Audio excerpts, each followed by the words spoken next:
This is CityCast Twin Cities. I'm Sean McPherson, and here's what the cities are talking about. Em, if you could be world-class elite at one style of dance, what style would you choose? I'm going to go with capoeira because I like my dance with a little mixed martial arts.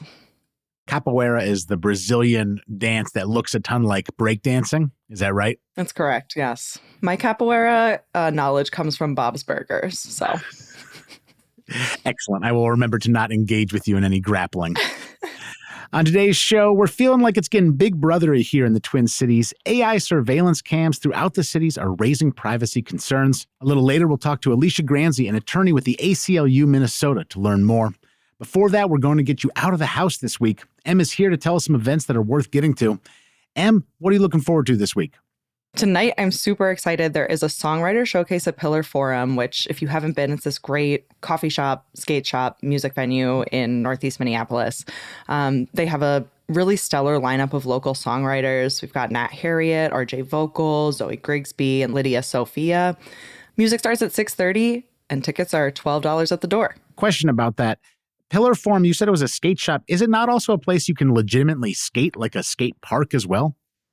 I don't know. So in the past, when I have been, it's been before they opened the music venue side. They used to just kind of do shows in the cafe coffee shop. Now there's a whole music venue side of the building, and I don't know exactly what's in there. I need to go. We don't think I can do a kickflip if I go there and also learn how to do a kickflip. You can't skate at Pillar Forum. I don't think so, but you could ask. Maybe they would let you just to get it out of your system. You know what, Emma? I just looked at a couple pictures of Pillar Forum. I think I could skate there and get kicked out. I do not think it's a place I am allowed to skate. But regardless, I couldn't do a kickflip even if I wanted to. Let's look at a couple other places and things that are coming up. Let's flash ahead to Thursday night. What are you looking at for that one? So this is a really cool one. If you've never been to the Wabasha Street Caves, I would say this is the opportunity to go.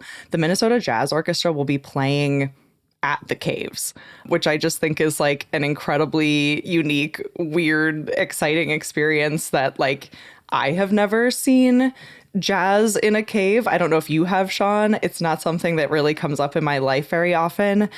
So this is one I would definitely bookmark. I think the music starts at 7, but there are also complimentary beginner lessons, and those start at 6:15. And it's just $15 general admission. Show up and catch some cave jazz. Of course, I've seen jazz in a cave, Em. I feel like that's very... I was the music director of a jazz station. I was alive during the swing renaissance of the 1990s. I've seen jazz in this cave, and it is one of those great Minnesota things to take in, a big band playing at the Wabasha Street Cave. So I strongly endorse getting out there and doing a couple dance moves. Em, do you have any skills when it comes to swing dancing? I do not. It doesn't rival my capoeira. For folks who didn't get their fill of Art World vibes, what's going on this weekend in Northeast? Yeah, so Art Attack at the Northrop King Building.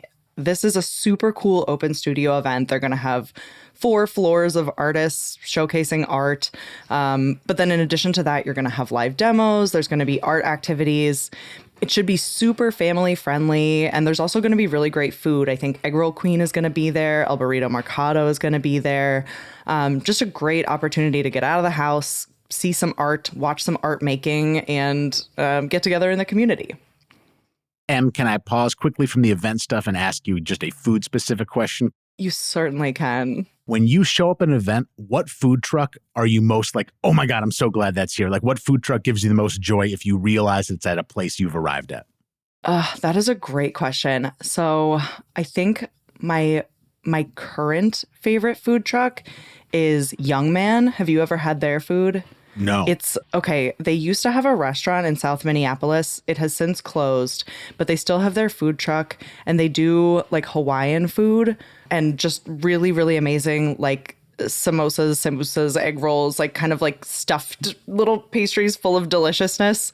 Everything is so, so, so good. I've had their food at Arbiter Brewing a few times, and I just, if I roll up to the brewery and I see that Young Man is there, it's before I've even ordered a beer, I'm at the food truck. We got one more event to take a look at before we wrap up this roundup. There's an All Indigenous Cabaret going down on Saturday night. Yes, the Minnesota Mystery Box. This is coming to Amsterdam Bar and Hall this Saturday. It should be incredibly cool. All Indigenous Cabaret, but it's a mystery box, so you don't know exactly what you're going to get. I can assume that it will be really fun. There's going to be drag, burlesque, live music, some combination of those things, a little bit of all of the above. And also they're promising like a fashion and art market. And it's also, there's going to be a silent auction fundraiser for Project Rainbow Turtle. So a good cause and a really fun night. Tickets are just $20. It's general admission. And I might go. It sounds really cool. So that might be on your calendar for the week. Anything else circled in your own personal activities for the weekend? Yeah, I think there's also on Saturday, I follow a couple local craftspeople who put on this dark art market from time to time. Midnight Creatures is the name of the group, and they have an event coming up at 56 Brewing on Saturday, which I almost always go to their markets and spend just like a little too much money on like leather goods and jewelry that I don't really need. Is dark arts like, is it Elvira stuff? Is that a way to say it? Is it? You could call it Elvira stuff, yeah. Halloween doesn't end for all of us on October 31st, okay, Sean? Well, Em, thank you for getting me out of my basement and perhaps into my leather. We'll catch you later. See ya.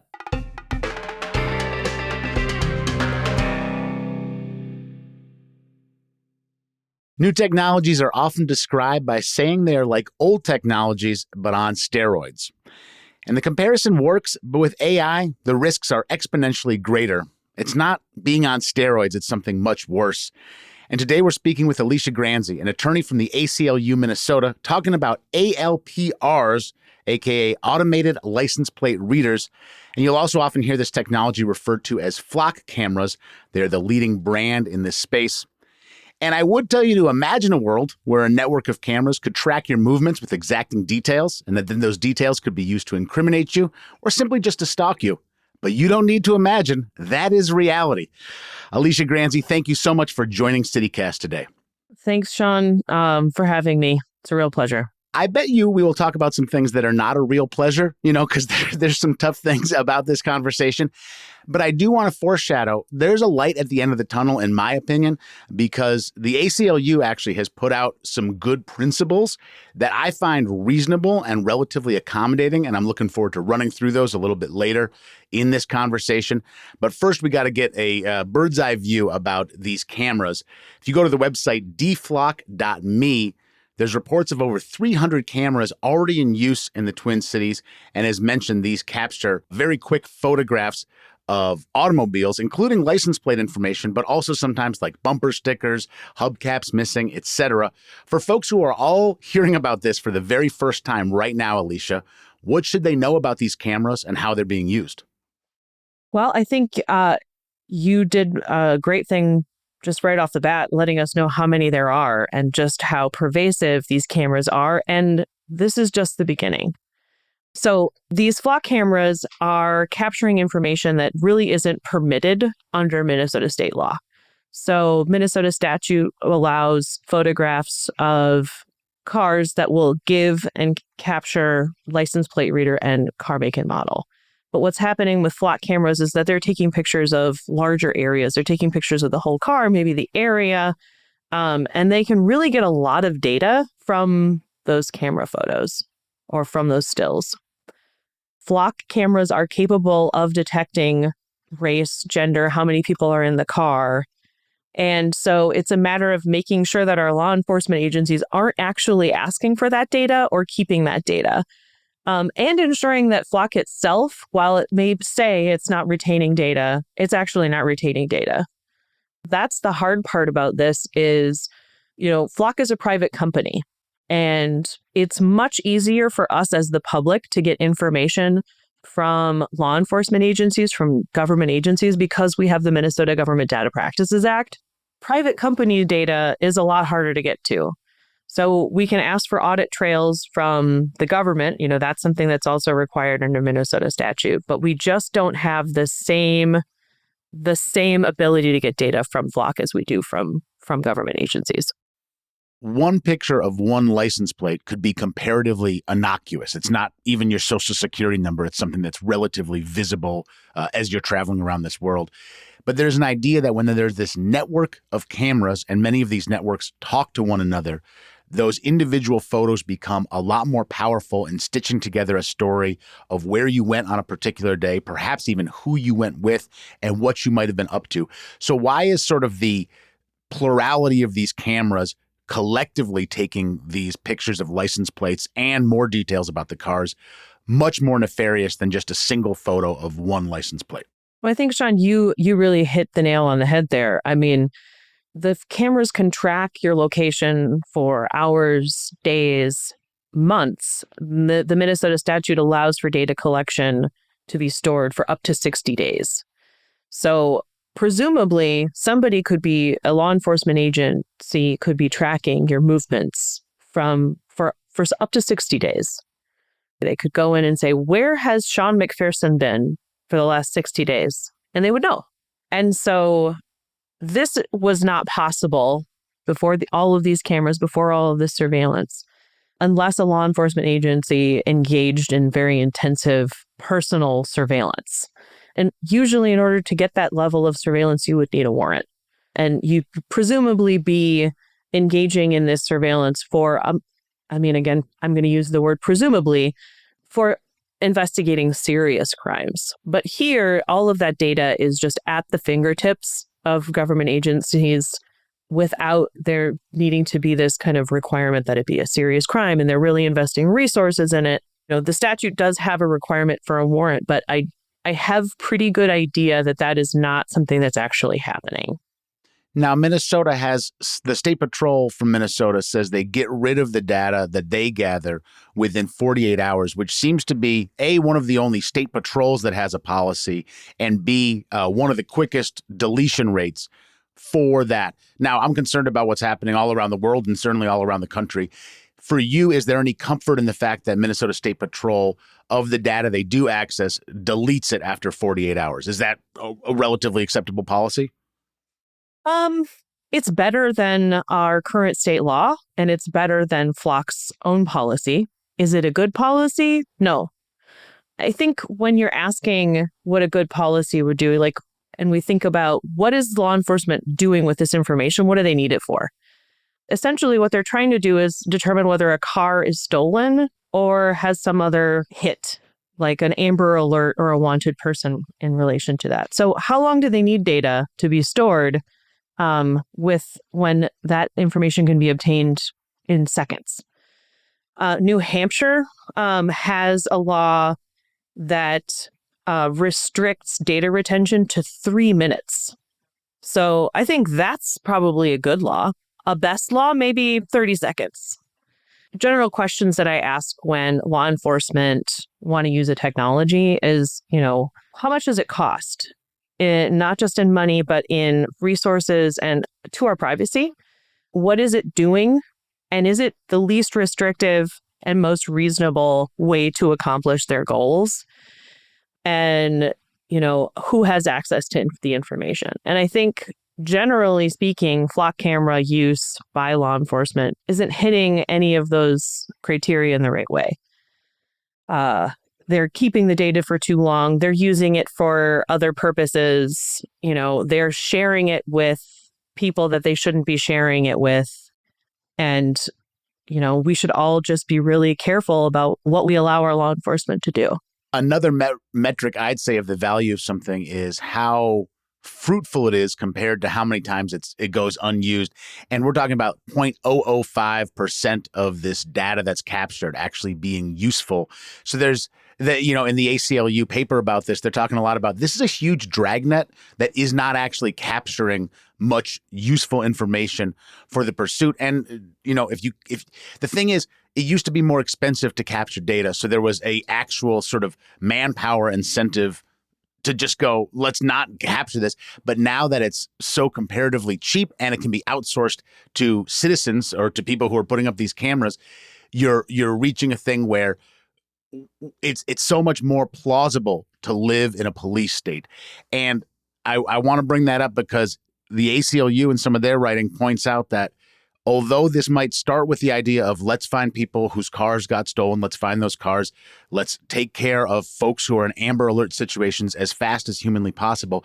But there's always a creep. When you get this data, you see people use it for bad purposes. In Kansas, we're hearing about 2 different police officers who used it to stalk ex-love interests of theirs. And you're hearing about a woman who got an abortion in Texas. They manufactured an idea that they were trying to check on her health, and that was sort of denied in the documentation. It actually was clear they were trying to figure out if she did indeed get an abortion. And in these instances, the ACLU points out, whatever the premise is to start using it, it can go worse. How can it go worse, and what can be done about it in the instances where it does go worse than just keeping track of a license plate for a stolen car? Well, that is a great point, Sean. Thank you for making that point for me. I got you. I mean, I'll start with kind of your last question. How do we rein in law enforcement? How do we stop this police state from coming? I mean, one could argue we're already there, right? And people need to be engaged, because when you're living in a democracy, when you're living in a place where your voice is heard, you can go tell the local police department, you can go tell your city council member, you can go tell your state representative what you want. You can write an email, you can go to city council meetings, because at the end of the day, we can go and make change. We can change the Minnesota statute that governs ALPRs. We can say, nope, you can't use those here. Those are unlawful. Just full stop, if that's something that the people of Minnesota want to do. Because currently, the ALPR statute does apply even to just privately owned cameras, block cameras, anytime they get shared with law enforcement. So we have people power. Our neighbors are worried, is this technology going to be used for my neighbor who is undocumented? Is this data going to go to ICE? Is this data going to a sheriff in Texas about a woman who got an abortion? How is this data being used? And if we all know about it, we can stop it. Or at least I hope so. That's what I tell myself every day when I get out of bed is, we can take the power back. I don't know that we'd be having this conversation if it was just government agencies putting up these cameras. It seems to me to be a real crux of the problem is the vigilante nature of it and the private company nature of it. I know we should be concerned with surveillance at all sides, but the fact that people gather this information and then can willy-nilly share it with who they want to is one of the most worrisome things about it. I would say the most worrisome thing about it is the involvement of a private company in it. I mean, is that one of the most worrisome elements to you, Alicia? I mean, I'm worried about both private companies and the government having too much data. But certainly, I mean, what worries me about the private companies is really the lack of transparency and the kind of worldwide global spread of that data. All of the data, basically some database in the sky knows everything about me. It knows everything about you. And we don't know what that purpose of the data being stored is, how they're using it, how they're targeting us with ads. So yeah, I'm worried about that. That's pretty bad. Alicia, what do you say to the person who just goes, if you're not doing anything wrong, you don't have anything to worry about? Look, if you're just driving around from place to place and not violating laws, what does it matter? Who cares? Get over it. Well, I've certainly heard that question before. And the answer to that is kind of, I think, twofold. And the first answer I'll give is it really depends on who's in charge, what laws are enforced, and what the laws are. So we were speaking earlier about abortion. In Minnesota, having an abortion, giving an abortion, that is not against the law. It is in Texas. So what laws are we talking about? Are we talking about laws like giving an undocumented immigrant water and food so that they don't die as they cross into the United States? So the idea that all of us are somehow immune from any potential prosecution ever is just wrong. Laws can change.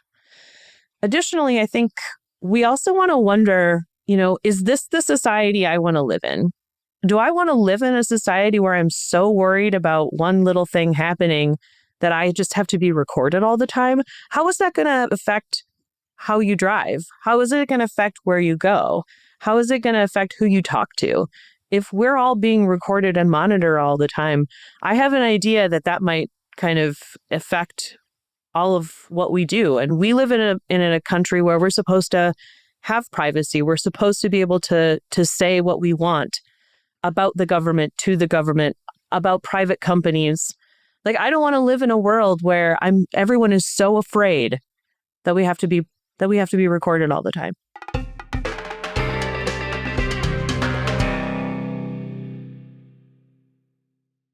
Alicia, I am happy to report that I see a small light at the end of the tunnel, this tunnel where they probably took 15 photos of my license plate on the drive through the tunnel, but I still do see this light, and this comes from the ACLU's principles for this technology going forward. If I may, could I read some of these and just get a little of your feedback as I go through them? That sounds great, Sean. First one, biggest one to me. License plate readers may be used by law enforcement agencies only.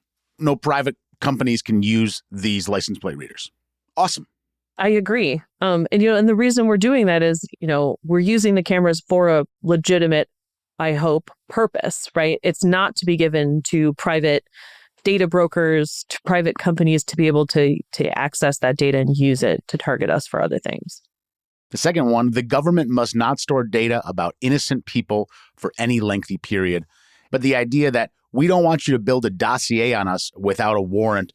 It is not right to treat innocent people that way, even if it's affordable to treat innocent people that way. I'm with that. I'm going on, Alicia. People should be able to find out if plate data of vehicles registered to them are contained in a law enforcement agency's database. This seems reasonable and it seems important. Do you have any thoughts on this one, Alicia?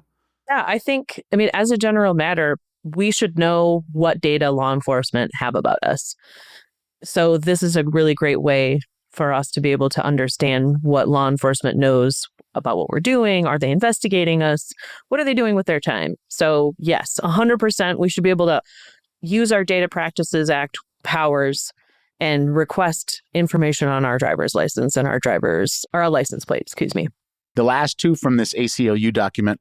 Law enforcement agencies should not share license plate reader data with third parties that do not follow proper retention and access principles. They should also be transparent regarding with whom they share license plate reader data. And as a person who has gone through a lot of, hey, you're a new employee here, trainings, it does seem like this is just kind of like, yeah, don't send over the spreadsheet that's like, do you guys want all these license plate informations? Like this should be for the use of law enforcement, and it should not be shared willy-nilly. So I'm with this. You're with this? I am. And I want to say that it's really important that this is an actual real point that police departments are utilizing. Like, for example, I looked and Wayzata is using flock cameras, and one of the agencies that they're sharing with is the Financial Crimes Intelligence Center in Texas. I'm not sure why Wayzata PD is sharing license plate data with a federal intelligence center in Texas, but that's what's happening. It is on their website, but why are they sharing it with that agency? This is one of those slippery slope moments. It's one of these like, oh, I'm going to use it for a legitimate purpose, but then I'm going to share it with the federal government, who might share it with ICE.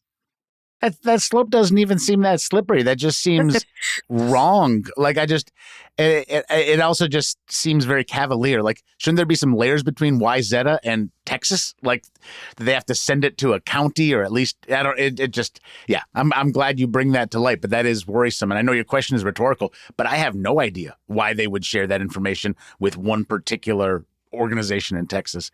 The last one from this list from the ACLU says any entity that uses license plate readers should be required to report its usage publicly on at least an annual basis.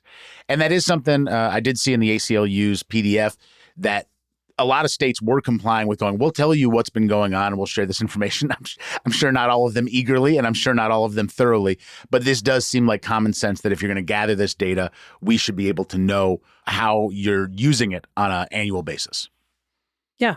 Again, like, the government is for the people, by the people, and the government should be sharing its activities. When they're accessing license plate readers, we should know when they're sharing data. And I honestly think that it should be in a report that's easily accessible, posted online every year.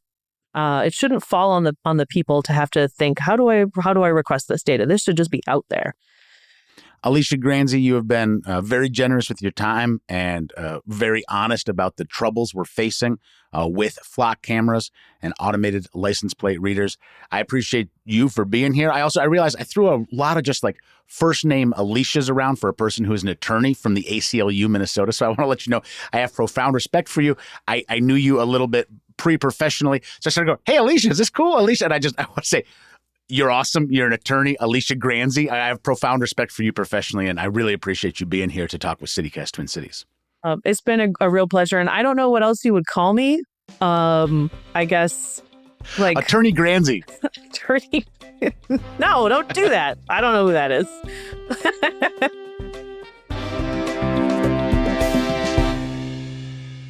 That was M. Castle, co-founder of Racket, and Alicia Granzi, attorney for ACLU, Minnesota.